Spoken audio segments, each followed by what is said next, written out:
Okay, so welcome back, and let's continue our studies, and we're going to look at the world of Eden. Let us remind ourselves of what we've learned so far. So far, we learned that the world is in a water bubble, following the evidence of Genesis 1, and so therefore there are no seasons or weather patterns, because those are caused by heat escaping into space, the world being heated up during the day and then cooling down at night. And also that there will be steamy tropics all over, no ice caps, no north or south pole.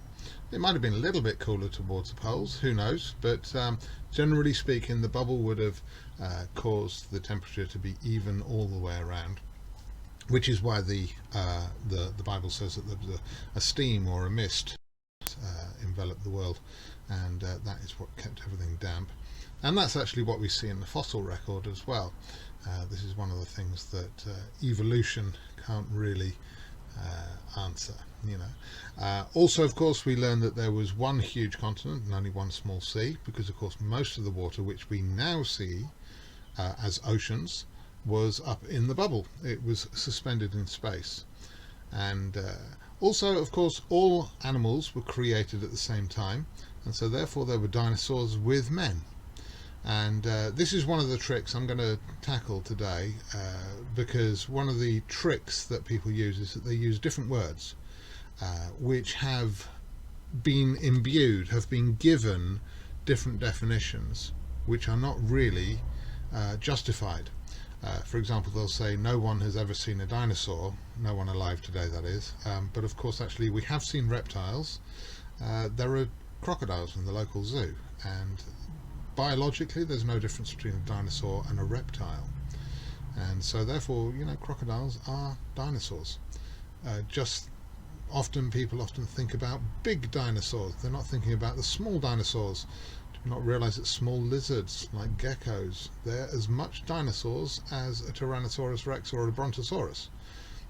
Also, of course, we sometimes use different languages, and we use words like dragon, which is an old word from dead languages, the Celtic languages, or Latin, or these languages which are not commonly used today. I know Celtic is used today, but they use terms from different languages, and it implies to people that there's something different about them, and actually there's no difference at all. And also, of course, actually there were some of these animals were after the flood as well. Not all animals were destroyed with the flood. Specimens were kept alive in the ark. People say, how could you fit a brontosaurus on the ark? Well, probably just went on as an egg. That would be quite easy to store. So all the dragons, all the lizards and dinosaurs could have gone on as eggs, and so actually there's no problem with getting them on the ark at all. Very easily indeed. And indeed, of course, we have dinosaurs now. Sometimes the evidence is right before us. Now, I've borrowed many of the pictures in this presentation from a certain website, and I'd like to introduce you to it. There are, of course, a large number of websites with lots of evidence upon them to help us understand what really is out there. Often when people present their case, they only present the case that suits the evidence that suits their particular position. I will freely admit that I'm only going to give you evidence here for creation, but of course on a website supporting evolution, they only give you the evidence which is supportive of their case, and they don't like evidence that goes against it. To be fair, we have to look at both, and because I've been on both sides of the camp, I know the difference. Because I believed in evolution, I was an atheist, but actually we have to accept that there are dinosaurs alive now. This is a reptile, this Komodo dragon. It's as much a dinosaur as any other.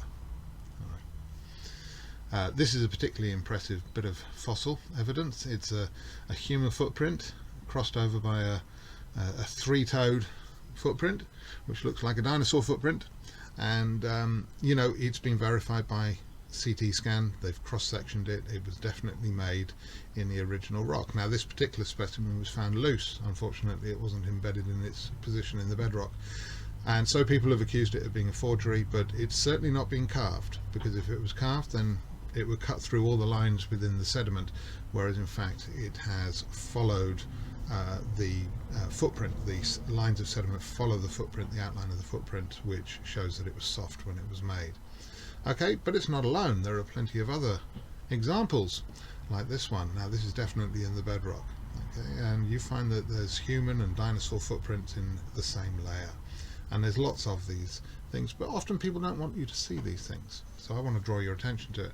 Often the accusation is, or the theory of evolution states, that mammals and dinosaurs did not coexist, certainly not big developed mammals, and the truth is that of course they do, as they do now. You know, we're here with dinosaurs in the local zoo and Komodo dragons around. So when you look at this is a cat footprint, and it's been cut in half and cross-sectioned. You can see what I mean about the clay following the contours of the foot as it was pressed in. If that was carved, those lines in the rock would go straight across and be cut by the carving, but they haven't. This has obviously been made while it's soft, and these rocks are found in the bedrock, so there can't be anything else. This is an interesting one. This is clearly a human footprint.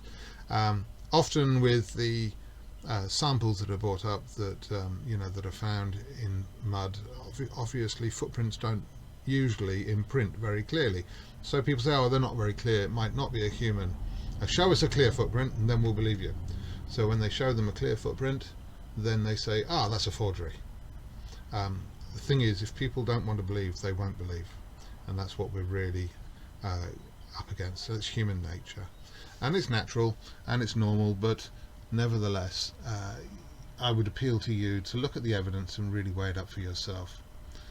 Okay, likewise here is a finger, and you might say, oh, it's just a spooky coincidence that you've got little pebbles that looks like a finger, but when you look at the cross section you see that there's even the fossil of the bone within that. You know, it's quite clear. And there are other examples which are even clearer, like these. This is in a layer of rock that was previously dated to millions of years, and behold, there are what appear to be human skeletons. You might say, well, that's not very clear. Well, that's not always the best picture. When you look at them more closely, you can see that they're articulated, which means that they were dead, or freshly dead, or they were actually alive even when they were buried, and so therefore, you know, the bones are still together because the flesh has not rotted, and some of those bones are broken, so it's possible that the people were caught in a mudslide or a tsunami, and you know, they were injured and killed by the flood and buried while they were still fresh. So it's difficult to know what the story really is. You have to do some detective work, but you might look at those joints and you might say, well, they might be from another animal. You're not quite sure unless you got the complete skeleton, but some of them really do look very human. That's a human foot. You can see the foot bones, and also when you look closely at them, then they are anatomically human.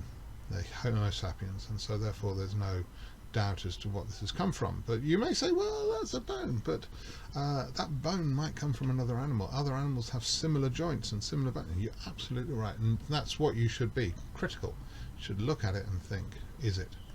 But there are certain bones which you really can't find in other animals, and when you look at this is the jaw. You can see the blue colouring from the chemicals in the minerals in the rock, and indeed you can count the teeth.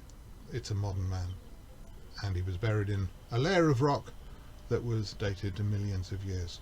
Somebody has miscalculated something.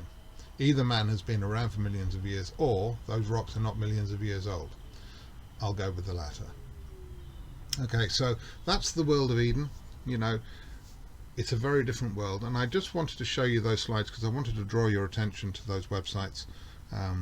I've borrowed the materials from them, and you know, I think it's important that you go and find more evidence, more materials on those websites, and any more that you can find, and please do weigh up everything for yourself.